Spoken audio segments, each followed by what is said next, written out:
मेरा नाम टोपूपाल है। मैं मेघालय से आया हूँ।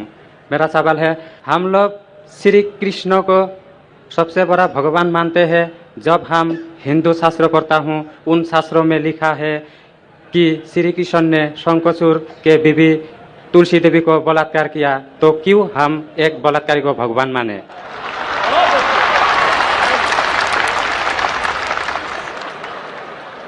भाई साहब का सवाल है कि हम श्री कृष्ण को भगवान मानते हैं, अगर उसने बलात्कार किया है तो बलात्कारी को भगवान क्यों माने। भाई साहब, जैसे मैंने कहा कि मैं हिंदू धार्मिक किताब पढ़ चुका हूँ, वेद पढ़ चुका हूँ, महाभारत पढ़ चुका हूँ, रामायण पढ़ चुका हूँ, और मैं जब पब्लिक में प्रचार करता हूँ तो मैं ऐसा प्रचार करता हूँ, अच्छी बातें कहता हूँ, पढ़ता हूँ सब कुछ, यकसानियत की बात करता हूँ और कहता हूँ, इख्तिलाफ की नहीं करता हूँ। आपने जो सवाल पूछे कि क्यों मानते, मैं आपसे पूछूंगा आप क्यों मानते। आप अगर कहते नहीं मानना चाहिए तो आप मत मानो। तो मैं समझता हूं कि अगर श्री कृष्ण सही में भगवान के अवतार है, अगर सही में पैगंबर है, तो कोई भी पैगंबर बलात्कार नहीं कर सकता है। सर, लिखा है तो बोई में लिखा है, किताब ग्रंथ में लिखा है। भाई साहब, मैं जानता हूं, मैं आपका जवाब देता हूं, मैं जानता हूं, मैंने नहीं कहा कि आप गलत कह रहे, मैं आपको कह रहा हूं ना। मिसाल देता हूं मैं, लूत अलैहिस्सलाम कुरान में लिखा है कि अल्लाह के पैगंबर है, ठीक है, लेकिन श्री कृष्ण अल्लाह के पैगंबर है, कुरान में नहीं लिखा है। लेकिन अल्लाह के रसूल फरमाते हैं कि इस धरती पे 1,24,000 पैगंबर भेजे, नाम से 25 है, उन 25 में से एक का नाम लूत अलैहिस्सलाम है। जब मैं बाइबल पढ़ता हूं, बाइबल में लिखा है कि लूत अलैहिस्सलाम ने जिना किया अपनी बेटियों के साथ। जो आपके शास्त्र में लिखा है उससे बड़ा गुनाह लिखा है बाइबल में। तो मैं क्या कहता हूं, वो बाइबल में गलत लिखा है। लूत अलैहिस्सलाम पे मैं इल्जाम लगा ही नहीं सकता हूं, क्योंकि लूत अलैहिस्सलाम अल्लाह के पैगंबर है। आप समझिए ना। तो मैं कहता हूं कि वो चीज जो बाइबल में है वो मिलावट है। अल्लाह के पैगंबर कभी भी अपनी बेटियों के साथ जिना नहीं कर सकते। तो मैं कहता हूं लूत अलैहिस्सलाम पैगंबर है, लेकिन वो चीज गलत है। जहां तक कि श्री कृष्ण का सवाल है, श्री कृष्ण का नाम कहीं भी कुरान में नहीं आया है, कहीं भी हदीस में नहीं आया है, लेकिन हमारे पैगंबर मोहम्मद सल्लल्लाहु अलैहि वसल्लम आखिरी पैगंबर फरमाते हैं कि दुनिया में 1,24,000 पैगंबर आ चुके।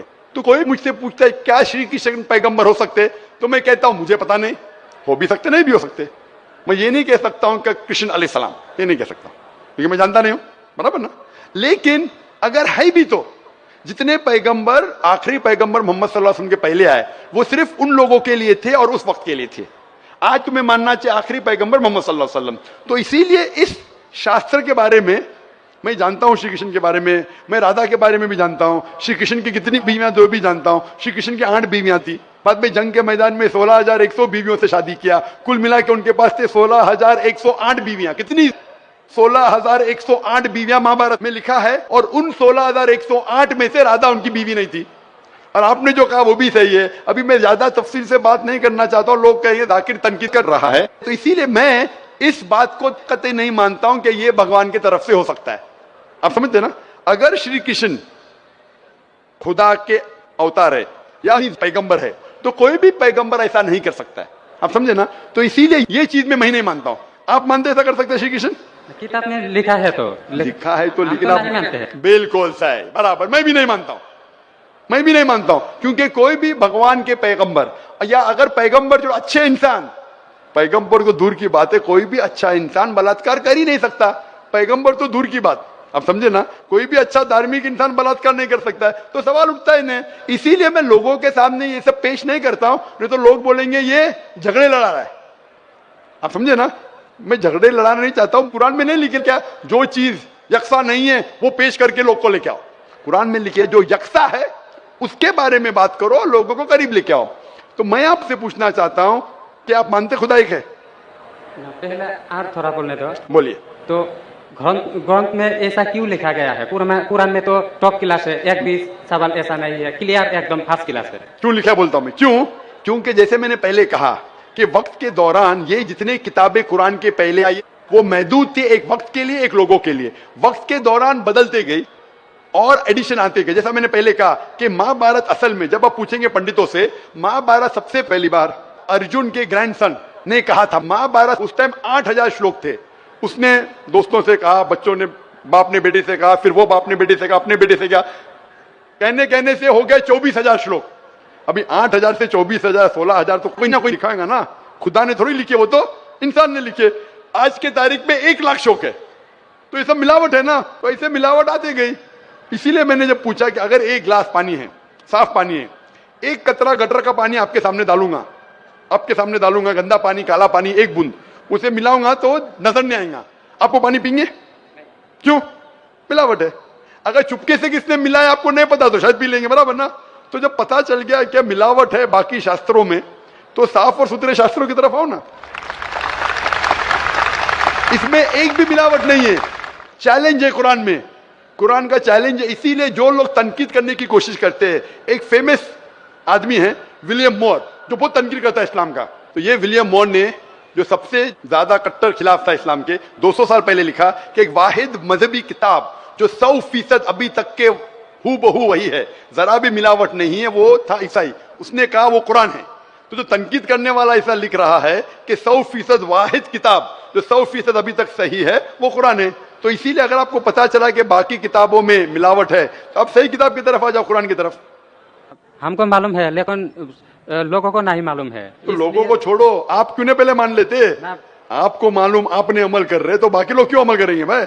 लोग तो खराब नहीं देखता है, सिर्फ बोलता है अच्छा है, लेकिन लिखा तो हम शास्त्रों क्यों माने वो? तो मैं आपसे पूछता हूँ, आप क्यों मान रहे फिर? सिर्फ उसी तरह। और छोटा क्वेश्चन है, 2 मेरा क्वेश्चन है। पूछे। कल लाइन लेके आया लेकिन मौका नहीं मिला। ठीक है, अभी मौका मिलेगा इंशाल्लाह। बोलिए, पूछे। शिव को हम लोग भगवान मानते हैं। जब हम हिंदू शास्त्र पढ़ता हूँ, उनमें लिखा है शिव ने भिक्षा मांगकर अपने पेट पाला और नशे वाला चीज खाता था। तो एक भिखारी और नशे वाले को क्यों हम लोग भगवान माने? भाई साहब, मेरा जवाब वही है, मैं आपके शास्त्र पढ़ चुका हूं। ये सब मैं तकरीर में बयान नहीं करता हूं, क्योंकि मैं नहीं चाहता हूं दूसरी किताब के बारे में तनकीद करूं। ये मैं मानता हूं जो आप बोलते बिल्कुल सही है, बिल्कुल सही फरमाते, लेकिन मैं ये सब बात करूं तो दंगे फसाद हो जाएंगे ना। मैं अमन वाला आदमी हूं ना। कुरान में भी नहीं लिखे कि लोगों की तनकीद करो। कुरान में लिखा है सूरह अनाम में, सूरह नंबर 6 आयत नंबर 108, कि वो लोग जो दूसरे भगवान को पूछते हैं, गलत भगवान को पूछते हैं अल्लाह के अलावा, उनको गाली मत दो। बाकी लोग जो सही भगवान के अलावा दूसरे भगवान को पूछते हैं, उनको गाली मत दो, नहीं तो जहालत में वो अल्लाह को गाली देंगे। कुरान में लिखा है कि जो बाकी लोग जो अल्लाह के अलावा किसी और ईश्वर को पूछते हैं, उनको गाली मत दो, वरना जहालत में वो अल्लाह को गाली देंगे। इसीलिए जो आप बोलते बिल्कुल सही है, मैं कहां कहता हूं गलत है। इसीलिए मैं आपको कहता हूं कि सब चीज अगर गलत है तो आप सही रास्ते पे क्यों नहीं आते? आ गया, हम 2 भाई एक साथ। 2 भाई साथ में, माशाल्लाह। 2 सवाल 2 भाई। अच्छा, माशाल्लाह। भाई आपका नाम क्या है? आपका नाम क्या भाई? मेरा नाम सुब्रत पाल है। और आपका नाम? टोपूपाल। टोपूपाल, माशाल्लाह। 2 पाल इधर आ गए, माशाल्लाह।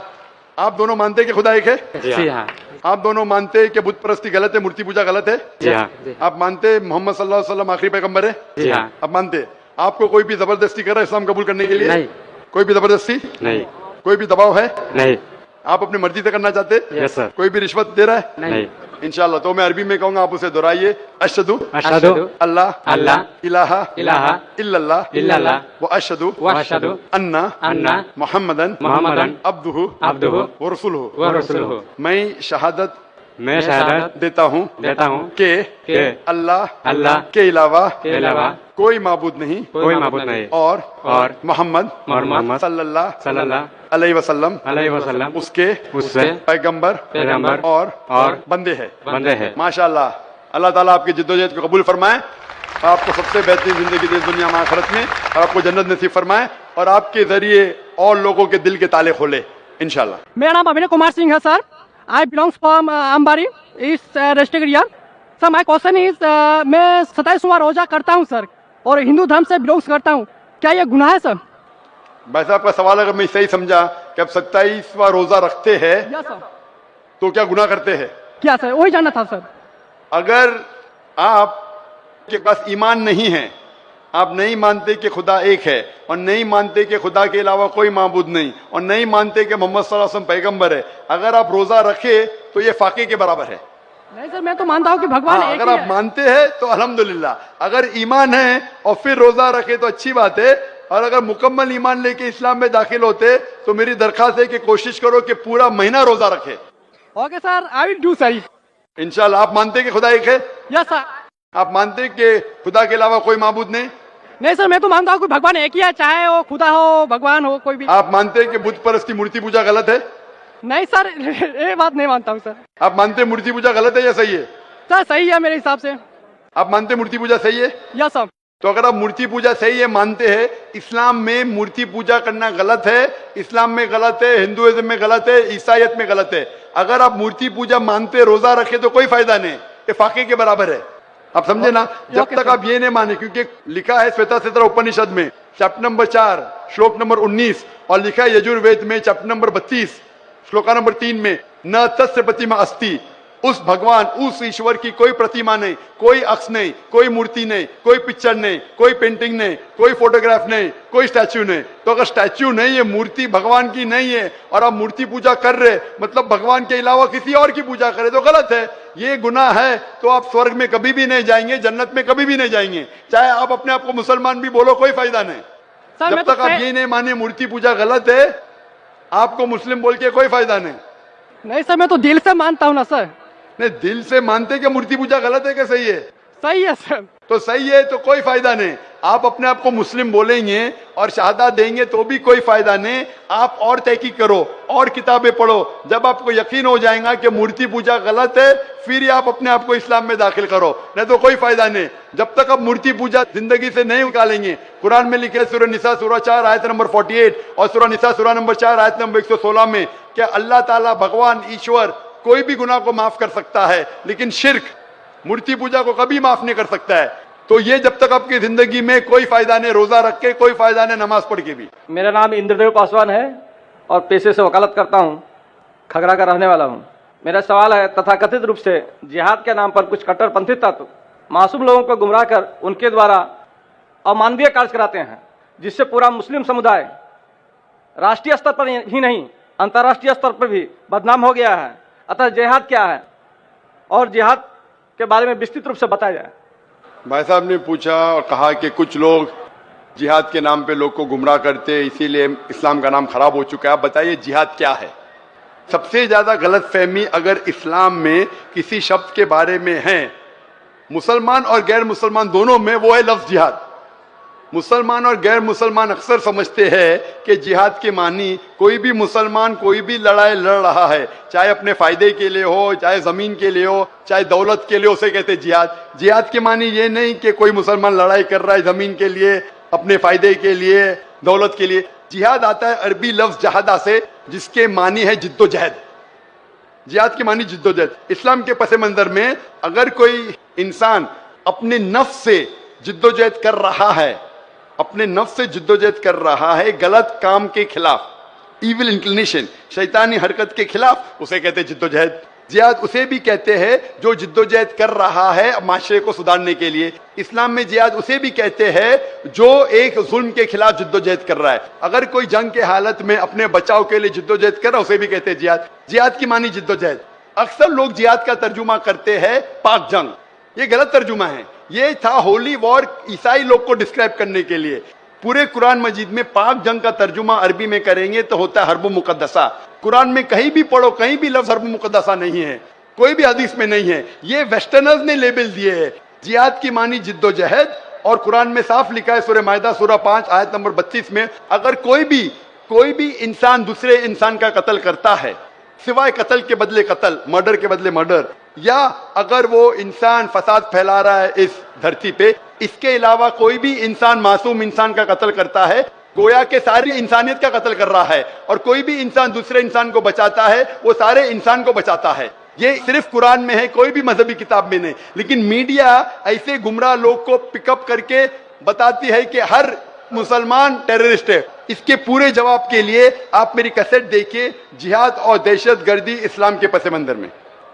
मेरा नाम राजकुमार सिंह, मैं पश्चिम बंगाल उत्तर दिनाजपुर जिला करंदी थाना से बोल रहा हूँ। मेरा सवाल ये है कि इस्लाम शास्त्र अनुसार अगर कोई इस्लाम आदमी अच्छे काम करते हुए मर जाए तो उससे जन्नत प्राप्ति होती है, बिल्कुल सही तरीके से। अगर कोई गैर मुस्लिम जैसे हिंदू अच्छे काम करते हुए मर जाए तो उसी को क्या सर्व प्राप्ति होगी? I want to clear answer of this my question please sir. भाई साहब का बहुत अच्छा सवाल है कि अगर मुसलमान अच्छे काम करते हुए मर जाता है तो उससे जन्नत मिलती है, जब हिंदू अच्छे काम करते मरता है तो क्या मिलता है उससे, ये इसका सवाल है। भाई साहब हर एग्जामिनेशन में कुछ ना कुछ शराइत होते हैं।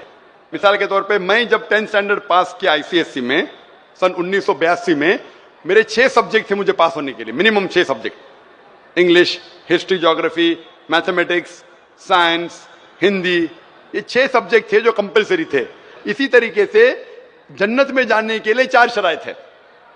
जन्नत में जाने के लिए सूरह अल असर सूरा नंबर 103 आयत नंबर 1 से 3 तक में लिखा है, वल अस्र इन्नल इंसान लफी खुस्र इल्ला लज़ीना आमनू व अमिलु सॉलिहाती व तवासौ बिल हक़ व तवासौ बिस सब्र। अल्लाह ताला कसम खाते हैं जमाने की, वक्त की, कि आदमी खसारे में है। सिर्फ वो लोग नजात पाएंगे जो लोग के पास 4 चीजें हैं। नंबर 1 ईमान, नंबर 2 अमल सॉलिहात, अच्छे अमाल करना, नंबर 3 वतवासौ बिल हक़, लोगों को अच्छाई की तरफ बुलाना, और नंबर 4 वतवासौ बिस सब्र, लोगों को सब्र की तरफ बुलाना। तो जन्नत में जाने के लिए सूरह अल असर के मुताबिक 4 चीजों की जरूरत है। ईमान, मानना कि खुदा एक है, मोहम्मद सल्लल्लाहु अलैहि वसल्लम आखिरी पैगंबर है, बुत परस्ती गलत है। नंबर 2 अच्छे अमाल, नंबर 3 वतवासौ बिल हक़, दावा देना, नंबर 4 वतवासौ बिस सब्र। इन चारों चीजों में से एक भी चीज कम है तो आप जन्नत में नहीं जाएंगे। अगर अल्लाह ताला माफ करना चाहता है ग्रेस मार्क्स देख के तो अलग बात है। अल्लाह ताला फरमाते सूरह निसा में सूरा नंबर 4 आयत नंबर 48 में, और सूरह निसा सूरा नंबर 4 आयत नंबर 116 में, कि अल्लाह अगर चाहे तो कोई भी गुनाह को माफ कर सकते, लेकिन शिर्क को कभी नहीं माफ करेंगे। तो आमतौर पे जन्नत में जाने के लिए 4 चीज की जरूरत है। आपको शिर्क नहीं करना चाहिए। तो अगर एक आदमी को 4 में से 3 चीज में अच्छे मार्क्स मिले, मिसाल के तौर पे मैं 10th स्टैंडर्ड के अंदर 6 सब्जेक्ट में से 5 सब्जेक्ट में 100% मिले मुझे, और एक सब्जेक्ट में मैं फेल हो गया हूं, एक सब्जेक्ट में मिलता है 5 आउट ऑफ 100, तो क्या मैं एग्जामिनेशन में पास होगा भाई साहब? नहीं सर। मैं 10th स्टैंडर्ड पास होगा? नहीं। नहीं, क्यों नहीं? लेकिन मुझे 5 में तो 100% मिले। नहीं, सब 6 में पास होना चाहिए। 5 में से 100 से 100 मिले तो 6 में पास होना चाहिए। भले सब 6 में 100 में से 50 मिले चलेगा, लेकिन 5 में आपको 100 में से 100 मिले, एक में फेल हुए तो 10th स्टैंडर्ड फेल। इसीलिए जन्नत में जाने के लिए एक शर्त है कि शिर्क नहीं करना चाहिए। आप समझे? शिर्क नहीं करना चाहिए। उसके अलावा ईमान होना चाहिए, आपके अच्छे अखलाक होना चाहिए, आपको दावा देना चाहिए, सब्र होना चाहिए। आप बोले एक इंसान अच्छे काम करता है, ना चोरी करता है, मदद करता है, चैरिटी देता है, लेकिन शिर्क करता है, अल्लाह के अलावा, खुदा के अलावा, ईश्वर के अलावा किसी और की इबादत करता है, तो जन्नत में जा ही नहीं सकता है। अपने आप को अगर मुसलमान बोलता है और शिर्क करता है फिर भी जन्नत में नहीं जाएगा। खाली मुस्लिम बोलने से कोई इंसान जन्नत में नहीं जाएगा। मुस्लिम बोलने के बावजूद उसे शिर्क नहीं करना होगा, ईमान लाना होगा, अच्छे अमाल करना होगा, दावत पेश करना होगा, और सब्र की दावत भी पेश करना होगा। ये सब होंगे तो जन्नत में जाएगा, वरना नहीं जाएगा। सर मैं जसपाल सिंह कसरेपट्टी से। सर मैं इससे पहले पापा के होटल में खा रहा था, अभी मैं अपना काम शुरू किया हूँ। तो मैं ये जानना चाह रहा हूँ कि हमारे में ये है कि आप अपनी कमाई का 10वां हिस्सा उन लोगों को देंगे जो चाहे सरदार हो या अदर कोई भी कास्ट के हो, तो जो उस लायक है उसको आप देंगे। तो सर मैं काम अभी शुरू किया हूँ, तो मैं ये जानना चाह रहा हूँ, तो अभी ये सरकार की तरफ से नियम है कि टैक्स भी हमें देना है अपनी इनकम का, तो इनकम का टैक्स जो देना है वो 10 में से क्या करना है उसका थोड़ा जानना चाहता हूँ सर। भाई का सवाल है कि उन्हें धंधा अलग किया अपने वालिद से और उनके मजहब में, और सही फरमाते कि 10वां हिस्सा 1/10 वो चैरिटी में देना चाहिए लोग को। तो ये पूछते हैं जो गवर्नमेंट टैक्स लेती है क्या वो चैरिटी में गिना जा सकता है? वो गवर्नमेंट अगर टैक्स लेती है और आपके मजहब के हिसाब से खर्चा करती है तो सही है, कोई भी गवर्नमेंट। बाद में मैं हिंदुस्तान पे आता हूं। मिसाल के तौर पे कई मुस्लिम गवर्नमेंट है जो पूरे दुनिया में जो ज़कात लेती है अपने नागरिक से, लेकिन कुरान के हिसाब से खर्चा नहीं करती है, तो गलत है। लेकिन बहुत से मुसलमान मुल्क है जो ज़कात काटती है अपने नागरिक से और कुरान और हदीस के मुताबिक खर्चा करती है, तो फिर आपको फिर से ज़कात देने की जरूरत नहीं। हमारे इस्लाम में 10% कमाई का नहीं, 2.5% बचत का, और 2.5% बचत का अक्सर 10% कमाई से ज्यादा होता है। क्योंकि अगर एक इंसान जब बचाने लगता है, गरीब इंसान के लिए कम है, गरीब इंसान के लिए 2.5% बचत 10% कमाई से कम है। एक आदमी जो कमाता है 10,000, 20,000, 50,000 रुपया, वो कमा के घर खरीदता है, तो घर तो उसकी बचत नहीं हुई। बचत मतलब जो आम जरूरत के अलावा जो बचत होती है उसका इस्लाम में 2.5% देना चाहिए। यानी उसका मतलब 85 ग्राम सोने से ज्यादा बचत आपके पास है तो आपको ज़कात देने का। तो गरीब इंसान के लिए 2.5% तो उसके कमाई का 1% भी शायद न हो, वो 0% है अगर उसकी बचत है ही नहीं तो। अमीर इंसान जो 10 लाख कमाता है महीने का, 1 करोड़ कमाता है, 20 करोड़ कमाता है, वो काफी बचाने लगता है। तो 2.5% बचत उसके 10% कमाई से ज्यादा होता है अगर सही तरीके से हिसाब करे। बहुत से मुसलमान बोलते हैं मैं तो हिसाब करता ही नहीं हूं, मैं मेरे 2.5% कमाई का देता हूं, मैं ज्यादा देता हूं। वो बेवकूफ है। अमीर लोग, कुछ अमीर मुझे मिले और बोलते हैं मैं तो डॉक्टर साहब ज्यादा देता हूं, क्यों? मैं बचत का नहीं देता हूं, कमाई का देता हूं। अरे मैंने बोला भाई सोच ही गलत है। वो गरीब इंसान बोला तो समझे, अमीर इंसान जितना ज्यादा कमाने लगता है और जितनी बचत बढ़ती जाती है उसकी कमाई का फीसद भी बढ़ता है। तो इसके अंदर जो आपने मुझे पूछा कि आज जो गवर्नमेंट टैक्स देती है, जितना मेरा इल्म है, जो आपके धर्म में लिखा हुआ है किस तरीके से खर्चा होना चाहिए, ये गवर्नमेंट वैसा खर्चा नहीं करती। तो ये टैक्स अलग है, आपका 10% अलग है। सेम थिंग मुसलमानों के लिए, ये टैक्स के अंदर वो 2.5% ज़कात नहीं गिन सकते। टैक्स जो देते इनकम टैक्स वो अलग है। इनकम टैक्स देने के बाद जो अपनी बचत होती है आपकी जायदाद की, मुसलमान 2.5% निसाब के ऊपर जो है वो देना चाहिए। आपको जो कमाई का 10% देने का है तो आपको देना ही पड़ेगा। टैक्स अलग है, क्योंकि टैक्स जो गवर्नमेंट खर्चा करती है, आपका सिखिज्म, आपका सिख धर्म जो कहता है वो गवर्नमेंट वैसा खर्चा नहीं करती है। तो आप क्योंकि इंडियन सिटीजन है और सिख भी है, आपको 10% भी देना है, टैक्स भी देना है। सेम चीज मुसलमान के लिए 2.5% ज़कात भी देना है अगर आप ज़कात के हकदार है, और टैक्स भी देना है अगर आप टैक्स के हकदार है। सर मैं बिजनेस के लिए सर बैंक गया था सर, तो सर वहाँ हमने एक लोन के लिए अप्लाई किया था। तो सर आप लोगों के काफी लोग, चूंकि यहाँ आबादी सर आप लोगों की ज्यादा है, तो उधर क्या होता है कि हमें ये प्रॉब्लम है कि लोन जल्दी मेरा पास नहीं हो रहा था। आप लोगों में ब्याज लेने देने के लिए तो मना किया गया है, लेकिन आपके लोग कतार में वहाँ हैं तो हमें परेशानी होती है। इसके बारे में साफ कर देते एक बार। भाई ने पूछा कि क्योंकि मुसलमान ज्यादा यहाँ हैं और मुसलमान में वो जानते हैं कि लोन लेना हराम, लोन लेना नहीं, लोन ब्याज पे लेना हराम है। लोन ले सकते, अगर ब्याज वाला लोन नहीं है, कर्जे हसन है तो ले सकते, लेकिन ब्याज पे लोन लेना हराम है और ब्याज पे पैसा रखना बैंक में भी हराम है। तो भाई साहब पूछ रहे कि आपके लोग क्यों कतार में खड़े, उनको परेशानी होती। एक चीज इन लोग गलती कर रहे, लेकिन आप अगर लोन नहीं ले पाते आपको खुश होना चाहिए। इन लोग खड़े दुखी है, मैं आपके साथ हूं, लेकिन आपको अगर लोन नहीं मिला मैं खुश हूं, क्योंकि भले आपके धर्म में मना है क्या नहीं है, आपको नुकसान तो होगा। मैंने तकरीर किया हूं interest free economy promulgated by the Quran के रिबा के बिना, ब्याज के बिना जो माशरा तरक्की करता है वो सबसे बेहतरीन तरक्की करता है। अभी मौका नहीं सवाल जवाब के अंदर कि मैं 2 घंटे की तकरीर करूं, लेकिन जो बिजनेसमैन ब्याज नहीं लेता है वो ज्यादा तरक्की करता है। मिसाल के तौर पे आज अगर आप शेयर करेंगे कंपनी की, जो कंपनी डेट फ्री है, अगर कंपनी अक्सर बड़ी कंपनी का बैंक से लोन लेती है, वो क्या करती है, शेयर फ्लोट करती है। पब्लिक लिमिटेड शेयर फ्लोट करती है, बोलती ब्लॉक से बोलती है आप पैसा लगाओ मेरे कंपनी में, जो मुनाफा होगा मिल बांट के लेंगे।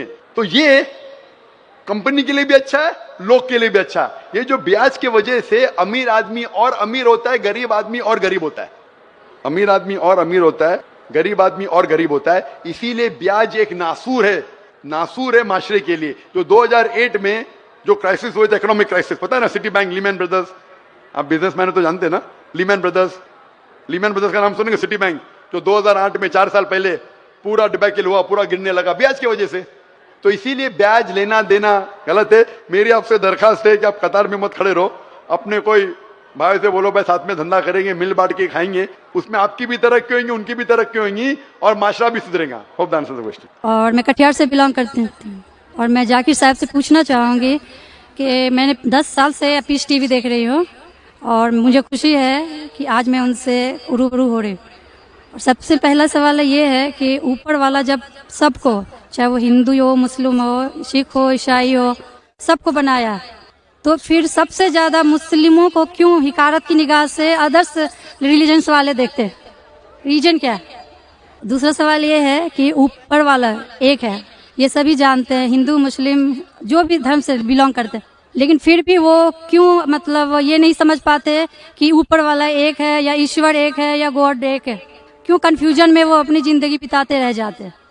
बहन के 2 सवाल है। सवाल के पहले उन्होंने कहा कि वो पीस टीवी 2006 से देख रहे हैं और टेलीविजन पे मुझे और कई सालों पहले से देख रहे हैं।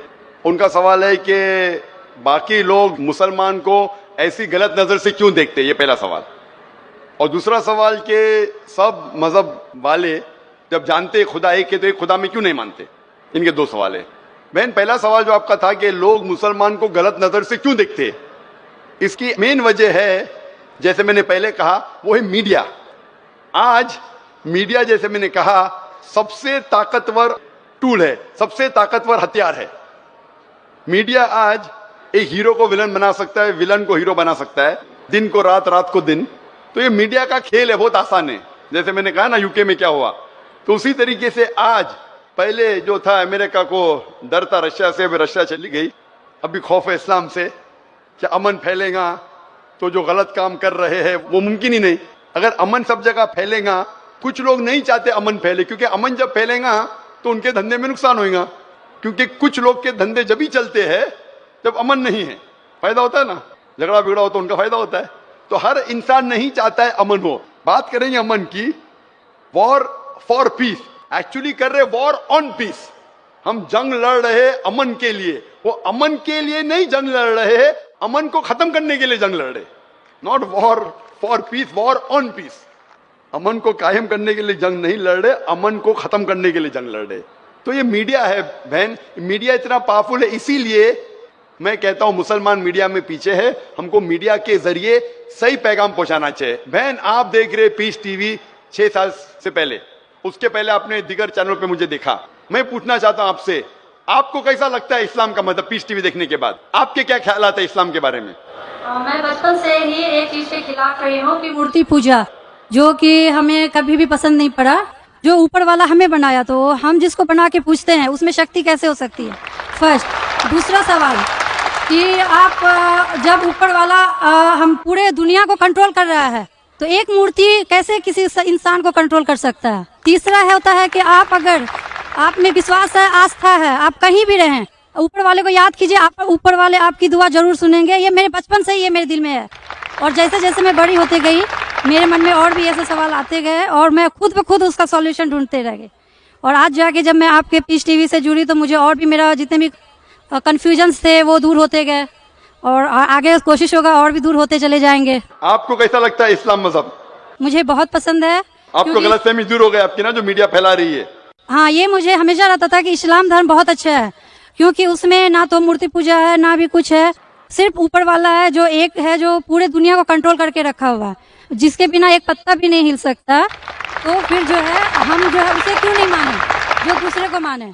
आप तो कुरान की आयत का तर्जुमा कर रही माशाल्लाह। अल्लाह के मर्जी के बिना तो पत्ता भी नहीं हिल सकता है। बहन जो आपका दूसरा सवाल था कि जब गैर मुसलमान ये जानते हैं कि खुदा एक है तो मानते क्यों नहीं? हाँ, ये सवाल था कि मानते क्यों नहीं है वो, कि एक ही शक्ति है, चाहे वो गॉड हो, क्रिश्चियन बोलते हैं, हिंदू बोलते हैं ईश्वर एक है, मुस्लिम बोलते हैं अल्लाह एक है, और गुरुद्वारा बोलते हैं वाहे गुरु एक। तो जब सब भी बोलते हैं तो मानते क्यों नहीं कि ईश्वर एक ही है? आपका बहुत अच्छा सवाल है कि अगर जानते हैं तो मानते क्यों नहीं। इसके मेन जिम्मेदार है धर्म के अधिकारी, धर्म अधिकारी। धर्म अधिकारी नहीं चाहते कि सब लोग इसको माने, जाने ठीक है, लेकिन मानने लगेंगे तो उनकी दुकान बंद हो जाएंगी। लेकिन यहाँ पे दुकान बंद वालों, और हर धर्म में कुछ लोग हैं जो नहीं चाहते कि सब धर्म मानने वाले अपनी किताब के करीब आए, नहीं तो उनकी दुकान बंद हो जाए। हर धर्म में ऐसे लोग हैं, नहीं तो उनकी दुकान बंद हो जाएंगी। तो इसीलिए मेरी सबसे ज्यादा कोशिश रहती है कि लोगों को अपने धर्म की किताब के करीब ले जाए सबसे पहला। तो मैं कहता हूं मुसलमान और गैर मुसलमान को अपनी धार्मिक किताब पढ़ो, उन पे तहकीक करो, जो यकसान है तो उसके ऊपर जाओ पहला। तो इसीलिए जितने धर्म अधिकारी है, धर्म के आम पब्लिक तो मेरे फेवर में, देखो आम पब्लिक अवाम, चाहे मुसलमान की हो, हिंदू की हो, ईसाई की हो, साथ में है। लेकिन ये धर्म अधिकारी जो अक्सर है वो नहीं चाहते कि सब लोग एक हो जाएंगे तो दुकान बंद हो जाएंगी। तो ये मेन प्रॉब्लम है धर्म अधिकारी का। इसीलिए अगर सर्व धर्म के मानने वाले अपनी किताब का तर्जुमा पढ़े, सही मानी से उस पर अमल करे, तो सब लोग एक ईश्वर के पास आएंगे और एक ईश्वर को मानेंगे और उसके अलावा किसी की इबादत नहीं करेंगे। उसके बावजूद भी सब कोई क्रॉस क्यों करता है इस्लामिक धर्म को, जानते हुए भी कि ये सबसे अच्छा धर्म है, सब रास्ता सब एक है, इसमें ना कोई ये है दिखावा है, ना कोई आपका इसमें ओल झोल टाइप का कोई भी प्रॉपर्टी नहीं होती है कि ये बाजा वाजा ये वो। फिर भी क्यों नहीं करते? बहन क्योंकि आप पीस टीवी देख चुके हैं, तो आप पीस टीवी देखने के बाद आपको यकीन हो गया है कि सही इस्लाम क्या है। बाकी चैनल सही इस्लाम नहीं दिखा रही, बाकी चैनल दिखाते हैं कि मुसलमान टेररिस्ट है, मुसलमान दहशतगर्द है, मुसलमान जलील करते, मुसलमान ये करते, खवातीन को हक नहीं देते, तो सब लोग तो पीस टीवी नहीं देखते ना। इंशाल्लाह एक दिन आएगा जब दुनिया के अक्सर लोग पीस टीवी देखेंगे। इंशाल्लाह इंशाल्लाह हमारा इरादा है कि पीस टीवी को कम से कम दुनिया की सबसे अहम 10 जबानों के अंदर फैलाए।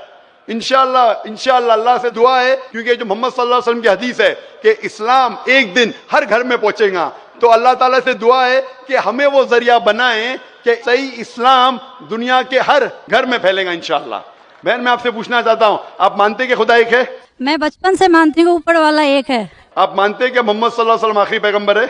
हाँ, ये सब बचपन से ही पता है मुझे। तो मैं आपसे पूछता हूँ डॉक्टर श्वेता, जब आप मानते खुदा एक है, आप मानते बुत परस्ती गलत है, आप मानते मोहम्मद सल्लल्लाहु अलैहि वसल्लम आखिरी पैगंबर है, तो उसका मतलब आप मुसलमान हो चुके हैं। हाँ, ये एक चीज मैं सवाल करना चाह रही थी आपसे जी हाँ। कि आपके मन में जो भी आप धर्म अपना रहे हो, ये तो जरूरी नहीं होता कि आप उसे रिप्लेस करें पब्लिक के बीच में। जरूरी नहीं है। और अगर आप मन से मानते हैं तो और ऊपर वाला जान रहा है कि आप क्या हैं, और ऊपर वाले को ही मानते हुए सारा चीज फॉलो कर रहे हैं, तो क्या जरूरी होता है कि मुस्लिम बताए ही कि हम मुस्लिम हैं? बहन का बहुत अच्छा सवाल है कि अगर मन से माने काफी नहीं, क्या जाहिर करना जरूरी नहीं है? अगर आपको कोई तकलीफ हो रही है, मिसाल के तौर पे अगर आपको शक लगता है कि अगर मैं जाहिर करूं तो मेरी जिंदगी खतरे में है, और ये टॉपिक के ऊपर भी है, अगर आपको लगता है कि मेरी जान खतरे में है, ऐसे माहौल में है, ऐसे इलाके में आप है, 99% से ज्यादा गैर मुस्लिम हैं और जंग का माहौल है और पता चल जाएगा मैं मुस्लिम हूं, तो कुरान की आयतें, अगर आपकी जान खतरे में है तो आप शिर्क भी कर सकते हैं, लेकिन दिल में ईमान होना चाहिए। मतलब अगर कोई पूछे कि तुम मुशरिक हो, आपको पता है आपकी जान खतरे में, आप हाँ कह सकते हैं, लेकिन आपके दिल में ईमान होना चाहिए। तो अल्लाह ताला इजाजत देते हैं कि अगर आपकी जान खतरे में है, कोई बंदूक रखता है सिर पे और बोला कौन है तुम, अगर तुम बोले हाँ मैं मुशरिक हूं, लेकिन दिल में ईमान है कि अल्लाह एक है, तो आप गुनहगार नहीं। तो अगर आपको डर है कि आपके इज़हार करने की वजह से आपकी जान खतरे में है या कुछ तकलीफ आ सकती, तो मत इज़हार करो, लेकिन इज़हार करने से फॉलो करना आसान है। जो शख्स इज़हार करता है वो फॉलो भी करेगा, अगर इज़हार नहीं करेगा, बोलता मैं मुसलमान हूं, अगर उसके जान का खतरा है तो कोई हर्ज नहीं, उसके दिल उसके बीच में और खुदा के बीच में इज़हार करने की जरूरत नहीं। लेकिन जान का खतरा नहीं है, फिर भी बोलते हैं नहीं मैं जान का खतरा नहीं है, मुझे कोई तकलीफ नहीं, छोटी मोटी तकलीफ है इसलिए मैंने इज़हार करूंगा, फिर क्या होगा, फिर उसको अमल करना मुश्किल होगा। अगर छोटी मोटी तकलीफ है तो इज़हार करना चाहिए, क्योंकि उसको अमल करने में आसानी होगी, नमाज पढ़ने में आसानी होगी, रोजा रखने में आसानी होगी। अगर कबूल नहीं करेंगे तो मुश्किलात और बढ़ेंगी। लेकिन अगर मुश्किलात इतनी हैं कि आपको जान का खतरा है, तो आप माइक्रोफोन पे भी नहीं आती थी। मैं भी फील्ड में हूं ना बहन, अगर आपको जान का खतरा होता था तो माइक्रोफोन पे आके आप बोलती भी नहीं थी कि मैं बुत परिस्थिति के खिलाफ हूं, मैं खुदा में मानती हूं। जब इतना बोल दिए तो मुझे यकीन है आपके जान का खतरा नहीं है। मैं भी फील्ड का हूं ना, आप डॉक्टर है, मैं भी डॉक्टर हूं। आप कौन से डॉक्टर है पता नहीं, मैं जिस्म का डॉक्टर हूं, आप PhD डॉक्टर है क्या, मेडिकल डॉक्टर है, कौन से डॉक्टर है बहन आप? डेंटिस्ट। डेंटिस्ट है, माशाल्लाह करीब पेशा है। मैं मेडिकल डॉक्टर MBBS हूं, आप डेंटिस्ट है। आपको कैसे पता चलता है दांत में दर्द हो रहा है तो क्या प्रॉब्लम है, बराबर ना? तो वैसा मुझे भी थोड़ा थोड़ा पता चल जाता, मैं जिस्म के डॉक्टर के अलावा रूहानी डॉक्टर भी हूं माशाल्लाह। तो मुझे पता है आपको जान का खतरा नहीं है। तो जान का खतरा नहीं है तो मेरी ये राय है, इज़हार करने से आपको अमल करने में और आसानी होगी। ये मुझे पता है। पता आपको ना? हाँ। तो आपको जान का खतरा है? अब मैं अभी क्लियर नहीं कर सकती कुछ भी आपसे। और एक लास्ट सवाल ठीक है पूछना इंशाल्लाह, चाहती हूँ लेकिन आपसे। आप मेरे नजदीक आप मुस्लिम हैं, इंशाल्लाह अल्लाह आपको और हिदायत दे जानने के लिए और अमल करने के लिए भी बहन। और एक लास्ट क्वेश्चन पूछना चाहती हूँ आपसे। जी हाँ पूछे डॉक्टर जब श्वेता। ऊपर वाले सबको नीचे भेजे तो फिर नीचे डिवाइड क्यों किया गया कि सब अलग अलग धर्म में बिलोंग करने लगे? ये सवाल कल पूछा गया था मुझसे कि ऊपर वाला जब एक है तो नीचे वालों को डिवाइड क्यों किया है अलग अलग? अल्लाह ने, खुदा ने, भगवान ने एक ही धर्म भेजा है, एक ही दीन। कुरान में लिखा है सूरह अल इमरान में सूरह नंबर 3 आयत नंबर 19 में, इन्ना दीन इंदल्लाहिल इस्लाम, के अल्लाह के नजदीक एक ही दीन, एक ही मजहब सही है, वो है इस्लाम, जिसके मानी है अमन शांति हासिल करना अल्लाह के पैगाम पे अमल करने के बाद। तो जो भी अल्लाह खुदा ईश्वर के पैगाम पे अमल करता है और अमन हासिल करता है उसे अरबी में कहते मुस्लिम। लेकिन क्या हो गया कि क्योंकि खुदा ने बहुत से पैगाम भेजे और जितने पैगाम पहले आए थे वो महदूद थे एक ग्रोह के लिए, और वो पैगाम वैलिड था एक वक्त के लिए, क्योंकि खुदा जो सब कुछ जानता है, वो जानता है कि 1400 साल पहले इंसान पूरे पैगाम को हजम कर सकेगा, समझ सकेगा। इसीलिए 1400 साल पहले कुरान भेजा। जितनी पहले किताबें भेजे वो वक्त के दौरान बदलते गए, लोग ने बदले, और खुदा ने उसे महफूज रखना सही नहीं समझा क्योंकि जरूरत नहीं थी। अल्लाह ने, खुदा ने, भगवान ने वो पहले पैगाम जो महदूद थे उसे महफूज रखने की जरूरत नहीं समझी। लेकिन क्योंकि आखिरी पैगाम कुरान 1400 साल पहले जब भेजा, कुरान में अल्लाह लिखते हैं सूरह हिजर में सूरह 15 आयत नंबर 9 में कि हमने कुरान नाजिल किया है और हम इसे महफूज रखेंगे क्योंकि ये आखिरी पैगाम है, इसके बाद कोई पैगाम नहीं आने वाला है। इसीलिए वो सिर्फ एक ग्रोह के लिए नहीं, सिर्फ मुसलमान के लिए नहीं, सिर्फ अरबों के लिए नहीं, सारे इंसानों के लिए, और सिर्फ एक वक्त के लिए महदूद नहीं, ता क़यामत है। क्योंकि इसके बाद कोई पैगाम नहीं आने वाला, ये पैगाम को कोई बदल सकता ही नहीं। इसीलिए जितने पुराने पैगाम हैं, बदलने के बावजूद उनमें जो मेन बात है, जो असल बात है तौहीद की कि खुदा एक है, उसके अलावा कोई माबूद नहीं, और बुत परस्ती नहीं करना चाहिए, मूर्ति पूजा नहीं करना चाहिए, सारे मजहब की किताबों में मौजूद है। वो अलग बात है कि धर्म अधिकारी इनको आम नहीं करते अपने लोगों के सामने, इसलिए लोग को गलत फहमी है कि जाकिर सिर्फ अपनी मजहब की बात कर रहा है। अरे मैं उनकी मजहब की बात भी कर रहा हूं। तो लोग जब तहकीक करने लगते हैं तो पता लगता है कि ये तो सही बात कर रहा है। तो एक चीज अल्लाह ने किया है, अल्हम्दुलिल्लाह, भगवान ने, ईश्वर ने, कि ये मेन पैगाम तौहीद का महफूज रखा है, और इसमें यह भी महफूज रखा है कि आखिरी पैगंबर आने वाले मोहम्मद सल्लल्लाहु अलैहि वसल्लम है। Hope that answers the question sister. मेरा नाम देव कुमार साहब उर्फ रंजन, मैं लाइन महावीर स्थान किशनगंज का रहने वाला वार्ड नंबर 17 का व्यक्ति हूँ। खगड़ा में मेरा किराना दुकान का व्यापारी भी हूँ। मेरा सवाल सिर्फ एक है कि सनातन क्या है, सिर्फ सनातन क्या है, मैं यही जानना चाहता, जिसके कारण मैं आपके द्वार पर और यहाँ इजलास महफिल में मैं आपके सामने क्वेश्चन रखा हूँ। भाई साहब ने पूछा है कि सनातन की मानी क्या है। पूरा सनातन धर्म, सनातन मतलब एक ही खुदा में मानना। सनातन धर्म, जैसे मैंने कल भी कहा, स्वामी दयानंद सरस्वती ने शुरू किया था। और सनातन धर्म मतलब वो कहते हैं कि अगर आपको जानना है कि ईश्वर क्या है और धर्म क्या है, तो सबसे ऊंची किताब वेद के ऊपर अमल करना चाहिए। तो इनने वेद की तहकीक करने के बाद यह साबित किया कि ईश्वर का डेफिनेशन क्या है वेद और उपनिषद के जरिए। और जैसे मैंने कल भी कहा और परसों भी कहा कि जब आप पढ़ते छंदोग्य उपनिषद चैप्टर नंबर 6 सेक्शन नंबर 2 श्लोक नंबर 1, एकम एविदित्यम, खुदा एक ही है, भगवान एक है, दूसरा नहीं है, लिखा है श्वेताश्वेतर उपनिषद में चैप्टर नंबर 6 श्लोक नंबर 9, ना चस्य कसिज जनिता न चदीपा, उस ईश्वर, उस भगवान का कोई रब नहीं, कोई वालदेन नहीं। लिखा है श्वेताश्वेतर उपनिषद में चैप्टर नंबर 4 श्लोक नंबर 19, न तस्य प्रतिमा अस्ति, उस ईश्वर की कोई प्रतिमा नहीं। प्रतिमा एक संस्कृत लफ्ज है जिसके मानी है अक्स, picture, photograph, painting, idol, sculpture, statue. उस ईश्वर, उस भगवान की कोई प्रतिमा नहीं, कोई अक्स नहीं, कोई पिक्चर नहीं, कोई पेंटिंग नहीं, कोई फोटोग्राफ नहीं, कोई स्टैच्यू नहीं, कोई आइडल नहीं। यही चीज लिखा है यजुर्वेद के अंदर चैप्टर नंबर 32 श्लोका नंबर 3, न तस्य प्रतिमा अस्ति, उस ईश्वर, उस भगवान की कोई प्रतिमा नहीं, कोई अक्स नहीं, कोई पिक्चर नहीं, कोई पेंटिंग नहीं, कोई स्टैच्यू नहीं, कोई पोर्ट्रेट नहीं।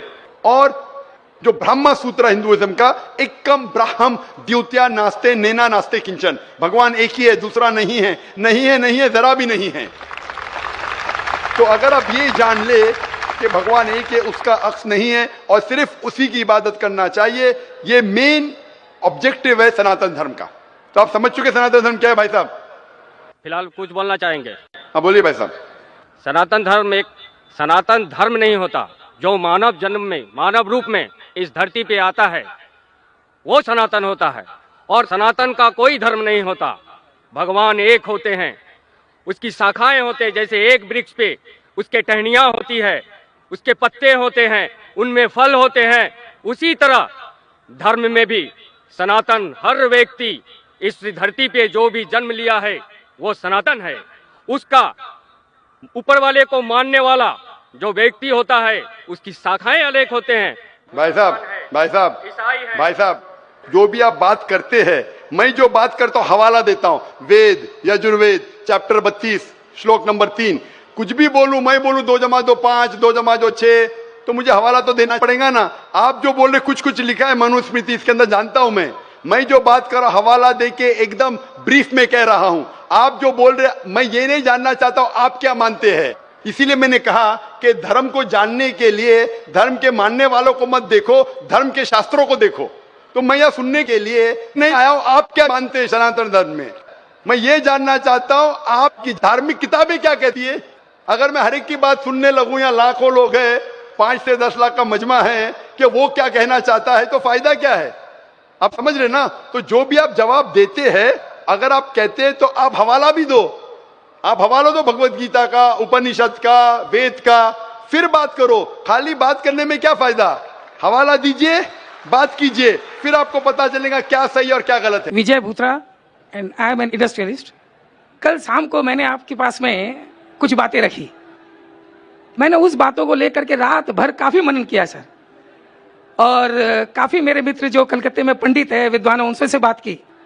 एंड विश्वास कीजिए sir, I could not sleep through out the night. आपसे मिलना चाह रहा था, सवेरे बहुत चेष्टा की, बट अनफॉर्चुनेट इतने आपका बेस्ट कार्यक्रम मिल नहीं पाया। बात करने के बाद में मैं अब आज अभी इतना सुकून महसूस कर रहा हूं आपके सामने अपनी बात रख करके, कि आपने जो जो बातें कही 3 दिनों में, वो सब सही, और आपके निर्णय जितने भी से सब ठीक थे, कहीं आपने गलत नहीं कहा। मैंने जब प्रश्नों पर गौर किया तब मुझको ये समझ में आई कि मेरे को प्रश्न ही नहीं करना चाहिए था। इसके साथ में अब ये तो हुआ मेरे प्रश्न, मैं आपसे कुछ मेरा एक्सपीरियंस विद किशनगंज, मेरे बंधुओं के साथ में जो मैं यहाँ करता हूँ, शेयर करना चाहूंगा, और उसके लिए आपसे इजाजत है सिर्फ 2 या चंद मिनटों की।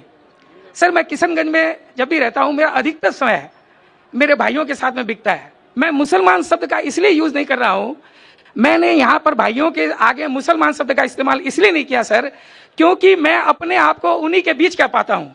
सो मैं ये मुसलमान और हिंदू बोल के डिफरेंस नहीं करना चाहता हूँ। आपको एक छोटी मिसाल देता हूँ सर।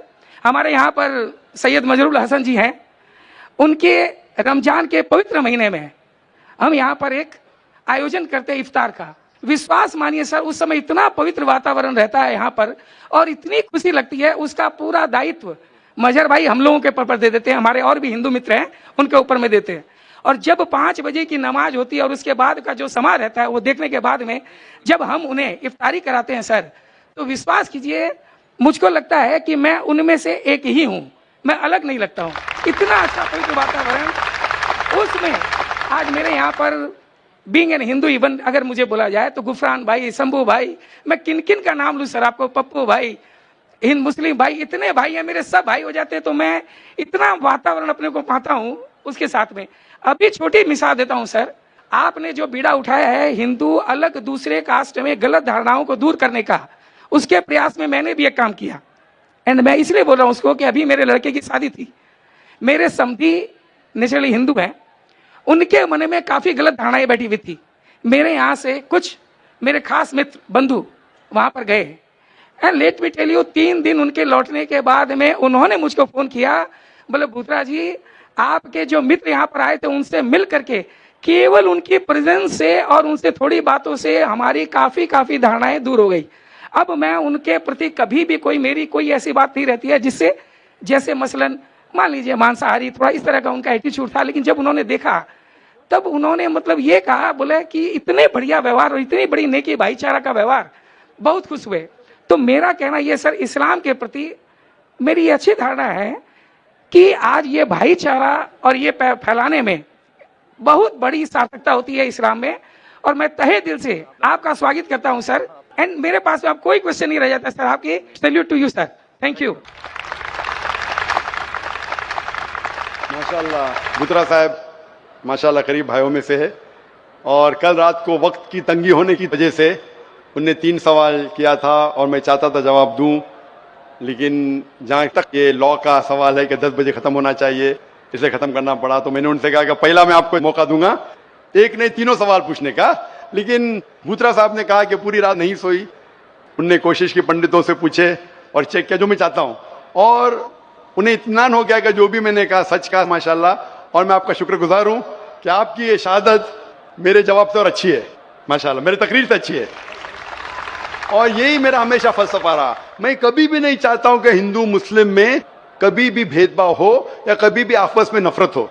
जरूरी नहीं कि जो मैं बोलता हूं हर एक आदमी बात माने, और जो मेरी बात नहीं मानता है उसको मैं पहला मौका देता हूं, ताकि जो हमारे दरमियान जो गलत फहमी है वो दूर हो। इसीलिए मुझे बहुत दुख हुआ कि मैं आपका जवाब न दे सका कल, बहुत दुख हुआ मुझे। कहूंगा सिर्फ। हाँ जी, बोलिए। मुझे याद है आपका प्रेस इंटरव्यू, जब आप जिस दिन यहाँ पर किशनगंज में आए थे, तो किसी पत्रकार ने आपसे कहा था कि मंजिल एक है, रास्ते अलग अलग हैं क्या? तब आपने तुरंत उन्हें जवाब दिया रास्ते भी एक है। उस दिन से लेकर के कल उस विचार पर भी मैंने सोचा, तो वास्तव में आपका कथन एकदम सही है सर। मैं इसमें थोड़ी तब्दीली करता हूं अपने मन से कि मंजिल भी एक है सर, रास्ते भी एक है। हम हो सकता है रास्ते में अकेले चलने में थोड़ा घबरा जाते हैं, इसलिए किसी का सहारा ले लेते हैं, मूर्ति पूजा या किसी का सहारा ले लेते हैं, बट कहीं दूर तक जाने के बाद में अल्टीमेटली आप और मैं और तू एक हो जाते हैं, और फिर केवल रह जाता है हम। भाई साहब, बुत्रा साहब, आप बोलते कहीं ना कहीं आगे जाके एक होते। मेरी ख्वाहिश है कि यहाँ से एक हो। अगर यहाँ से एक हो जाए ठीक बात, तो बात ही कुछ और है। थोड़ा डर लगता है सर। मैं चाहता हूं कि आपके साथ में ज्यादा वक्त बिताऊं। कहीं आगे जाके एक हो तो बहुत दूर हो जाएगा, कभी हम रहे ना रहे। मेरी ख्वाहिश है कि हिंदू मुस्लिम यहाँ से एक हो। सर ऐसा है, हम आपके बनस्पत हो सकता है थोड़े कमजोर दिल के हो सर, नहीं कमजोर इंशाल्लाह, इसीलिए हमें किसी सहारे की दरकार पड़ती है। अब बाकी कहीं ना कहीं हम मिलते जरूर हैं सर आपसे। बहुत बहुत शुक्रिया। और जो आपके पहले जो भाई साहब ने सवाल भी किया था, जो जैन साहब थे, लोग को कभी कभी बुरा लगता है, मैंने ये कहा भाई आप भी मेरे कुरान में से कुछ ऐसी चीज बताओ जो आपके भगवत गीता, आपके वेद से मिलते, वो मैं 100% मानूंगा। मैं डबल स्टैंडर्ड नहीं हूं। लोग को लगता है क्योंकि मैं इससे बात करता हूं, लेकिन जो लोग तहकीक करते वो मेरे करीब आते, जो लोग तहकीक नहीं करते वो हो सकता है मुझसे दूर जाते। लेकिन अक्सर जितने गैर मुसलमान मेरे तकरीर सुनते, अक्सरियत में बोल सकता हूं क्या मोर देन 80%, अल्हम्दुलिल्लाह 80% से ज्यादा। अभी वो 90 है क्या 85 वो मैं नहीं कह सकता हूं, या 95 है, लेकिन 80% से ज्यादा माशाल्लाह जितने गैर मुसलमानों से मिलता हूं, हो सकता है 90% से ज्यादा, वो जब जानते हैं क्या मैं दोगलेपना नहीं करता हूं। जैसे बाकी जितने धार्मिक के हैं, धार्मिक प्रचार करने वाले, मैं बोलता हूं आपने ये कि आप मानेंगे नहीं मानते, मैं कहता हूं कि धार्मिक किताबों पे अमल करो, और जो यकसा है कम से कम उस पे अमल करो, जो डिफरेंस है वो बाद में। क्योंकि जो आपने कहा मैं भगवत गीता से भी कोट कर सकता था, क्योंकि भगवत गीता है वो निचोड़ है वेद की। और भगवत गीता में भी चैप्टर नंबर 7 वर्स नंबर 20 में लिखा है क्या all those whose intelligence has been stolen by material desires they worship demigods. मतलब जो लोग की भावना पैसे से खींची जाती है वो लोग गलत खुदा की इबादत करते हैं। आप आगे पढ़ेंगे Bhagavad Gita chapter number 7 verse number 21, 22, 23 में श्री कृष्ण कहते हैं कि जो लोग गलत भगवान की पूजा करते हैं, फिर भी जो एक ईश्वर है उनकी चीज को मान लेता है, उनके दुआ को कबूल करता है, लेकिन जो गलत ईश्वर की पूजा करते हैं वो गलत जगह जाएंगे, जो सही एक ईश्वर की पूजा करते हैं वो सही ईश्वर के पास आएंगे। अब इतनी छोटी तकरीर में मैं वेद, भगवत गीता सबका तो मैं नहीं दे सकता हूं। एक मेरी तकरीर है similarities between Islam and Hinduism, Islam and Hinduism में यकसानियत। अगर मैं सिर्फ हवाले दूंगा मोहम्मद सल्लल्लाहु अलैहि वसल्लम का जिक्र तो 1.5 घंटा लगता है। सिर्फ मैं तौहीद का जिक्र करूंगा, एक भगवान का, वेद में, भगवत गीता में। भगवत गीता भी पढ़ चुका हूं, लेकिन मुमकिन नहीं क्या एक छोटे से सवाल जवाब सेशन में मैं सब कहूं।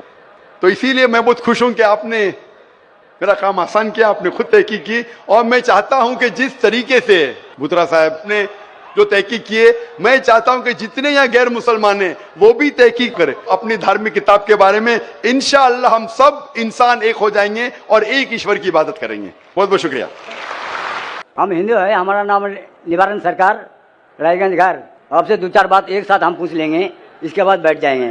पहला बात यह है हमारा, जो हम हिंदू होकर के मुसलमान भाइयों से क्या बोल के मिलेंगे?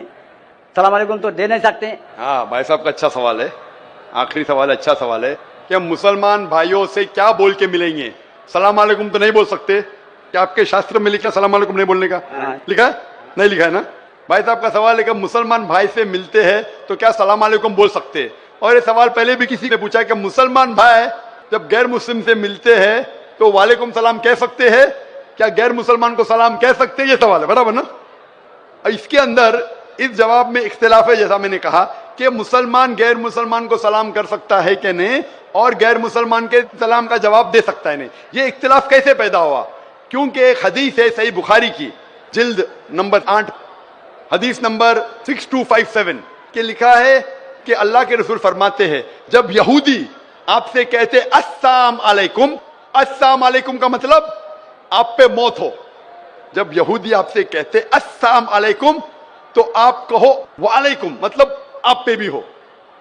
तो ये हदीस साफ है कि अगर यहूदी आपसे कहते हैं आप पे मौत हो, अस्सलाम वालेकुम, वो ट्विस्ट करते थे, मरोड़ते थे, अस्सलाम वालेकुम बदले अस्सलाम वालेकुम, तो आप जवाब दो वालेकुम, आप पे भी। तो इस बुनियाद पे अक्सर मुसलमान समझते हैं कि हम गैर मुस्लिम को अस्सलाम वालेकुम नहीं बोल सकते, वालेकुम सलाम नहीं बोल सकते, इसीलिए अक्सर कोई गैर मुस्लिम सलाम कहता है तो मुसलमान कहते हैं वालेकुम। अभी इस इख्तिलाफ को जानने के लिए हमें तहकीक करना पड़ेगा कुरान और सही हदीस के मुताबिक, और मैंने इसकी गहराई से तहकीक की है। कुरान के मुताबिक तफसीर के कुर्तुबी पढ़ा, तबरी पढ़ा, इब्न कसीर पढ़ा, कई हदीस पढ़ा, और जो मेरी तहकीक का मैं निचोड़ आपको देता हूं। इख्तिलाफ क्यों कह दिया मैं? जब इब्न अब्बास रज़ियल्लाहु अन्हु से पूछा गया था इस आयत के बारे में जिसकी तिलावत मैंने तकरीर में की, सूरह निसा सूरह नंबर 4 आयत नंबर 86, व इज़ा हुय्यितुम बितहियतिन फहय्यु बिअहसन मिन्हा औ रुद्दूहा इन्नल्लाह काना लिकुल्लि शैइन हसीबा। यानी अगर आपको कोई अच्छे तरीके से मिलता है, ये आयत के मुताबिक अगर गैर मुसलमान आपको ग्रीट करे, सलाम दे, तो क्या जवाब देना चाहिए? तो इब्न अब्बास रज़ियल्लाहु अन्हु कहते हैं कि आयत तो साफ है कि अगर कोई भी आपको सलाम कहता है, चाहे मुस्लिम हो, चाहे मजूस हो, चाहे गैर मुस्लिम हो, कोई भी आपको सलाम करता है, कुरान कहता है आपको और बेहतरीन तरीके से सलाम कहना चाहिए, या कम से कम उतना। अल्लाह हिसाब रखने के लिए सबसे बेहतरीन है। तो इस आयत के मुताबिक इब्ने अब्बास रज़ियल्लाहु अन्हु कहते हैं, जो बड़े साहबा थे, अगर गैर मुस्लिम सलाम करते आपको वालेकुम सलाम बेहतरीन तरीके से करना चाहिए। लेकिन उलमाओं में इख्तिलाफ है, कुछ उलमा कहते नहीं, ये बेहतरीन जो लफ्ज है सिर्फ मुसलमान के लिए है, गैर मुसलमान के लिए, जिम्मी के लिए सिर्फ उतना। तो ठीक है, मान लो, तो अगर वो सलाम करते आपको वालेकुम सलाम बोलना चाहिए, कम से कम उतना तो बोलना चाहिए। ये वालेकुम था, सिर्फ वालेकुम था अगर कोई आपको मौत बोले, पर अगर कोई गैर मुसलमान अस्सलाम वालेकुम बोले तो इब्ने अब्बास कहते हैं रज़ियल्लाहु अन्हु बेहतर करो या उतना। कुछ उलमा कहते नहीं, सिर्फ उतना। तो कोई गैर मुसलमान सलाम करे तो कम से कम उतना तो फर्ज है, और अच्छा कर सके वालेकुम अस्सलाम व रहमतुल्लाह तो बेहतर है। तो इसमें कोई दो राय नहीं कि अगर गैर मुसलमान आपको सलाम करे, आपको वालेकुम सलाम बोलना फर्ज है कुरान के मुताबिक, सूरह निसा सूरह नंबर 4 आयत नंबर 86। अभी दूसरा सवाल आता है, क्या मुसलमान गैर मुसलमान को सलाम कर सकता है, पहल कर सकता है क्या नहीं? इस पे इख्तिलाफ है, इस पे इख्तिलाफ है। इख्तिलाफ क्यों है? क्योंकि एक हदीस है मोहम्मद सल्लल्लाहु अलैहि वसल्लम की जो मुत्तफिक अलैह है, बुखारी में भी मुस्लिम में भी। सही मुस्लिम में लिखा है जिल्द नंबर 3 में किताब सलाम में हदीस नंबर 5389, इसमें लिखा है कि मोहम्मद सल्लल्लाहु अलैहि वसल्लम फरमाते हैं कि जब भी आप कोई यहूद या नसारा को गुजरते हुए देखे तो उन्हें सलाम मत कहो, सलाम मत करो, उनका रास्ता तंग करो। तो ये हदीस की बुनियाद पे अल्लाह के रसूल की हदीस है, अगर आप कोई ईसाई या यहूदी को देखते हैं तो सलाम मत करो, उनका रास्ता तंग करो। लेकिन एक दूसरी हदीस है, दूसरी हदीस सही बुखारी की है, जिल्द नंबर 8 हदीस नंबर 6254, इसमें अल्लाह के रसूल फरमाते अगर साथ में लोग को मिलते थे जिसमें मुसलमान भी है, गैर मुस्लिम भी है, काफिर भी है, ईसाई भी है, यहूद भी है, तो अल्लाह के रसूल फरमाते थे अस्सलामु अलैकुम, आप पे सलामती हो, और उनको अल्लाह के करीब आने की दावत देते थे। तो इससे साफ जाहिर है हदीस से कि अगर मिक्स गैदरिंग है तो आप सलाम कह सकते हैं, इसमें कोई दोहरा नहीं। तो अभी दो पहलू है, अगर गैर मुसलमान सलाम करे तो आप बेशक जवाब दे सकते हैं वालेकुम सलाम रहमतुल्लाहि बरकातहू। अगर मिक्स गैदरिंग है तो आप पहल भी कर सकते हैं, इसमें कोई दो राय नहीं है। जो इख्तिलाफ आता है कि सिर्फ अगर एक गैर मुस्लिम को मिले तो क्या आप पहल कर सकते हैं किसी सलाम में? जब आप कुर्तुबी पढ़ते हैं, कुर्तुबी की तफसीर पढ़ते हैं, इसके अंदर जब उआइना है, उआइना से पूछा गया था रज़ियल्लाहु अन्हु, उनसे पूछा गया था कि गैर मुस्लिम को सलाम करने में पहल कर सकते हैं किसी, तो वह जवाब देते कुरान मजीद की आयत सूरह मुम्तहिना सूरह नंबर 60 आयत नंबर 8 में कि अल्लाह सुब्हानहू व तआला ने कहा जो लोग आपको अपने घर से नहीं निकालते, जो आपके दीन को गाली नहीं देते, उनके साथ अमन से रहे, जस्ट रहे और अच्छा बर्ताव करे, क्योंकि अल्लाह ताला जो लोग जस्ट है उनके साथ है, जो लोग अच्छा बर्ताव करे उनके साथ है। और 4 आयतें पहले वो हवाला देते हैं सूरह मुम्तहिना सूरह नंबर 60 आयत नंबर 4 कि सबसे बेहतरीन मिसाल है इब्राहिम अलैहिस्सलाम में। और इब्राहिम अलैहिस्सलाम की मिसाल क्या है? क्रॉस रेफरेंस, सब कुरान से जवाब है। क्रॉस रेफरेंस आप सूरह मरियम पढ़ो, सूरह नंबर 19 आयत नंबर 47, इसमें लिखा है कि जब इब्राहिम अलैहिस्सलाम के वालिद तो मुशरिक थे, जो काफिर थे, जब इब्राहिम अलैहिस्सलाम को घर के बाहर निकालते तो सूरह मरियम सूरह नंबर 19 आयत नंबर 47 में फरमाते कि काला सलामुन अलैका। इब्राहिम अलैहिस्सलाम ने अपने वालिद से कहा आप पे सलामती हो। कुरान कहता है कि इब्राहिम अलैहिस्सलाम में सबसे अच्छी मिसाल है। इब्राहिम अलैहिस्सलाम ने अपने मुशरिक, अपने काफिर वालिद को कहा सलाम अलैकुम। तो ये बुनियाद पे अक्सर उलमा कहते हैं, जमहूर उलमा कहते हैं कि ये सलाम जो था ये अलविदा का सलाम था, इसमें कोई दो राय नहीं। इसके वजह से उलमा में इख्तिलाफ है। अक्सर उलमा कहते हैं अलविदा का सलाम था लेकिन सलामती थी, इसलिए आप गैर मुस्लिम को सलाम कह सकते हैं। कुछ उलमा कहते नहीं ये अलविदा का था, सिर्फ नाम के लिए था, इसलिए नहीं कर सकते। और तहकीक करेंगे तो पता लगता है कि सूरह फुरकान में सूरह नंबर 25 आयत नंबर 63 में लिखा है कि मोमिन वो है जो दुनिया धरती पे आजिज़ी के साथ चलते हैं, दे वॉक विद ह्यूमिलिटी, और जब भी जाहिल लोग से मिलते हैं तो कहते हैं कालू सलामा, सलाम अलैकुम। ये कुरान की आयत है। मोमिन वो है जो आजिज़ी ह्यूमिलिटी से धरती पे चलते हैं और जब जाहिल से मिलते हैं कहते हैं कालू सलामा, आप पे सलामती हो। और पढ़ो कुरान मजीद, कुरान मजीद सूरह कसस की आयत है, सूरह नंबर 28 आयत नंबर 55।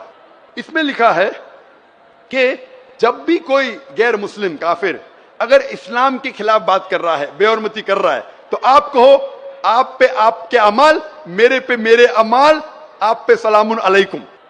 वो जाहिल जो इस्लाम को गाली दे रहा है, कुरान कह रहा है सूरह कसस में सूरह नंबर 28 आयत नंबर 55, उसमें कहता है कि आपके अमाल आप पे, मेरे अमाल मेरे पे, सलामुन अलैकुम, आप पे सलाम हो। तो इसीलिए सलफ के नजदीक अक्सर मानते हैं कि आप सलाम गैर मुस्लिम को कर सकते हैं, उनका जवाब भी दे सकते हैं। फिर भी कुछ सलफ उलमा है जो आज भी कहते हैं कि आप गैर मुस्लिम को सलाम नहीं कर सकते, लेकिन अक्सर कहते हैं आप सलाम कर सकते क्योंकि दलील है कुरान और सही हदीस से। तो जब भी सलफ उलमा में इख्तिलाफ होता है तो मैं भी तहकीक करता हूं, उनकी दलील देखता हूं कुरान और सही हदीस से, फिर उलमा की तरफ जाता हूं, उस आलिम की साइड लेता हूं जो मुझे लगता है कुरान और हदीस के और करीब है। इसीलिए पूछा गया था इब्ने मसूद रज़ियल्लाहु अन्हु जो इतने बड़े साहबा थे, वो मुसलमान को भी गैर मुसलमान को भी सलाम करते थे। तो एक शख्स ने पूछा इब्ने मसूद रज़ियल्लाहु अन्हु, गैर मुस्लिम को सलाम करना तो गलत है, आप क्यों करते?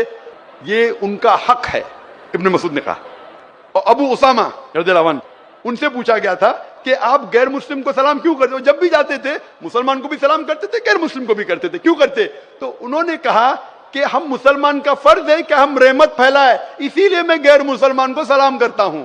और मेरे जवाब के आखिरी में मैं कहना चाहता हूं कि सूरह अंबिया की आयत सूरह नंबर 21 आयत नंबर 107 में अल्लाह ताला फरमाते हैं वमा अरसलनाका इल्ला रहमतल लिल आलमीन, कि हमने मोहम्मद सल्लल्लाहु अलैहि वसल्लम को सारे जहां में भेजा है रहमत फैलाने के लिए, सारी इंसानियत के लिए, चाहे मुस्लिम हो, चाहे काफिर हो, चाहे मुशरिक हो, सारे आलमों के लिए। तो हम मुसलमान भी सारी दुनिया में अमन रहमत फैलाते हैं और दुआ करते हैं अल्लाह सुब्हानहू व तआला से कि हमारी जिद्दोजहद को कबूल फरमाए। और इंशाअल्लाह इस सेशन को मैं खत्म करता हूं और मैं किशनगंज नागरिक से जो इतनी बड़ी तादाद में माशाअल्लाह यहाँ जमा हुए और जो बाकी नजदीक इलाके से आए, मैं आपका शुक्रगुजार हूँ। आपका ये तोहफा, आपका ये 3 दिन का तोहफा कि इतने बड़े मजमे में, इतनी बड़ी तादाद में आप मुझे सुनना है, मैं आपका शुक्रगुजार हूँ। मेरी दरख्वास्त है कि सुनने के बाद जो भी कुछ आपने सुना, इंशाअल्लाह इस बात को अपनी जिंदगी में अमल लाओ, अपनी जिंदगी में इसका अमल करो तो मुझे और खुशी होगी। और इंशाअल्लाह अल्लाह चाहा तो जल्द मैं वापस आऊंगा। वाखिरु दावाना अल्हम्दुलिल्लाह रब्बिल आलमीन। अस्सलामु अलैकुम व रहमतुल्लाहि व बरकातुहू। जी खुशामदीद दोस्तों, उम्मीद करता हूँ वीडियो आपने पूरी देखी होगी और आपको पसंद भी आई होगी। भाइयों दोस्तों, आपने फेंकने वाले बहुत देखे होंगे जो कि फेंकते रहते हैं, जो हर वक्त हवा में फेंकते रहते हैं, झूठ बोलते हैं और बंडल पास करते हैं। तो इन फेंकने वालों में जो सबसे ज़्यादा नंबर आए हैं वो इसी के आए हैं, क्योंकि ये कह रहा है कि हमारा गुरु नानक जो है ना, ये कुछ लोग जो है ना इतना ही झूठ बोलते हैं और इतना ज़्यादा झूठ बोलते हैं कि हैरान हो जाता हूँ कि लोग फिर इनको सुनते कैसे हैं और इस पर अमल किस तरह करते हैं। तो ये कहते हैं कि गुरु नानक जो है ना, उसने मक्का गए थे और उसने जो है ना पाँव काबे की तरफ बिछाए थे। तो मुला जीवन आया और उसने उसके पाँव काबे से हटा दिए, तो काबा चलकर उसके पाँव पे आ गया। नऊज़ बिल्लाह। ये अब कहा कि मुसलमान है भाई, यार फेंकने की भी कोई हद होती है। ये बस फेंकती जा रहे हैं और लोग जो है ना उस पर अमल भी कर रहे हैं और उसको पसंद भी कर रहे हैं। तो ये सब जो है ना इसको हम पश्तो में डायलॉग मार कहते हैं। ये सिर्फ डायलॉग मार सकते हैं, उसके आगे कुछ भी नहीं। तो ये जितने भी ये गुरु नानक वगैरह और इसके जो चेले हैं सब के सब झूठ पर मबनी हैं। मेरे ख्याल में इनके जो गुरु नानक है वो अच्छे आदमी होंगे, लेकिन इन्होंने जो उनकी खुशामद में और उनकी तारीफ़ में जो बातें बयान की और उनको जो इतना बढ़ चढ़ कर पेश किया लोगों के सामने, तो ये सब के सब एक किस्म का दिखावा है। इसी तरह हमारे मुसलमानों में भी बरेलवी में जो फ़िरक़ा है वो गौस जो है ना गौस पाक को जो है ना इतना बड़ा दर्जा दे देते हैं कि आप हैरान हो जाओ। मैं एक सुन रहा था फेसबुक पर, तो एक मेरे ख्याल से एक बरेलवी था, वो गौस पाक के बारे में कुछ कह रहा था कि गौस पाक माँ के पेट में था, ठीक है, और उसकी माँ को जो है ना चींक आई, तो उसने जब चींक मारी तो गौस पाक ने अंदर माँ के पेट से आवाज़ आई कि यरहमुकल्लाह। तो यार अब ये आप ज़रा देखें ना कि ये लोग यहाँ पर कितनी जहालत में पड़े हुए। तारीख़ गवाह है कि सिर्फ हज़रत ईसा अलैहिस्सलाम उसने जो है ना बच्चे होने की हालत में, यानी जब छोटा बच्चा था उस वक़्त उसने बातें की थी। उसके बाद ये कैसे मुमकिन है कि यार एक छोटा बच्चा और माँ के अंदर से यरहमुकल्लाह आवाज़ निकाल रहा है और लोग सुनते भी है। तो यहाँ पर जो है ना बहुत सारे चाट मसाले, मिर्च मसाले ये ऐड किए जाते हैं ताकि कंटेंट को ज़्यादा से ज़्यादा खूबसूरत बनाया जाए।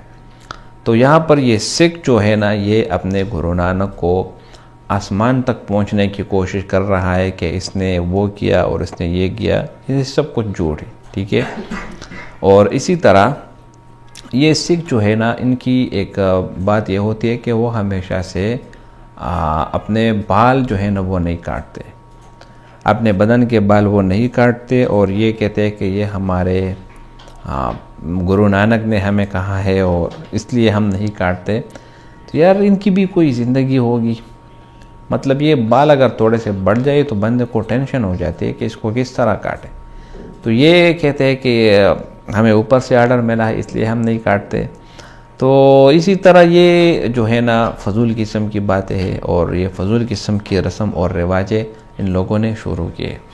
तो भाइयों दोस्तों, अल्हम्दुलिल्लाह हम मुसलमान हैं और हमें इस पर फ़ख्र है कि हम क्या है, मुसलमान हैं और एक अल्लाह ताला को मानने वाले हैं और अपने पैगम्बर हज़रत मोहम्मद सल्लल्लाहु अलैहि वसल्लम को मानने वाले हैं।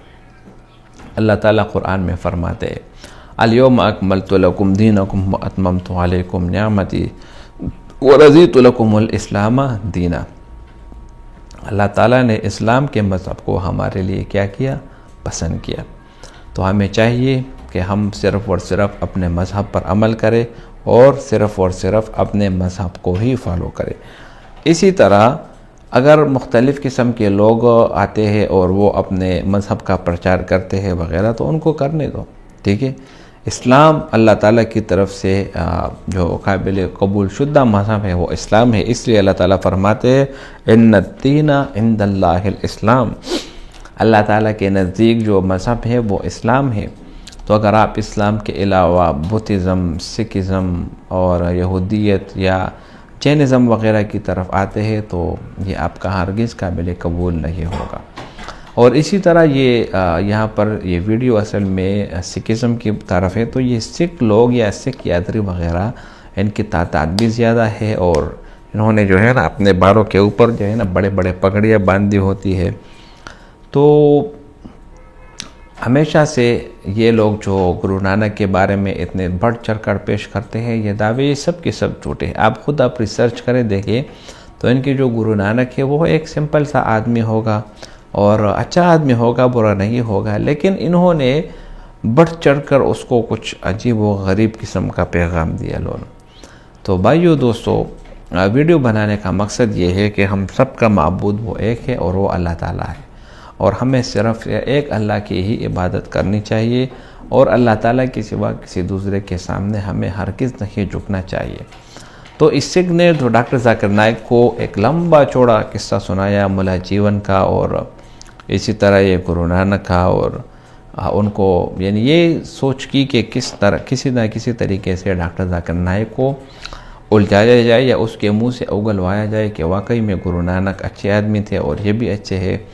लेकिन डॉक्टर जाकिर नाइक ने बहुत बेहतरीन तरीके से जवाब दिया और अपने बातों में उसको उलझाए रखा और उसके जो एतराज़ात थे उसको भी ख़त्म कर दिए। उम्मीद करता हूँ ये वीडियो आपको पसंद आई होगी। अगर वीडियो आपको पसंद आए इस चैनल को सब्सक्राइब करें और अपने दोस्तों के साथ भी शेयर करें। बहुत शुक्रिया।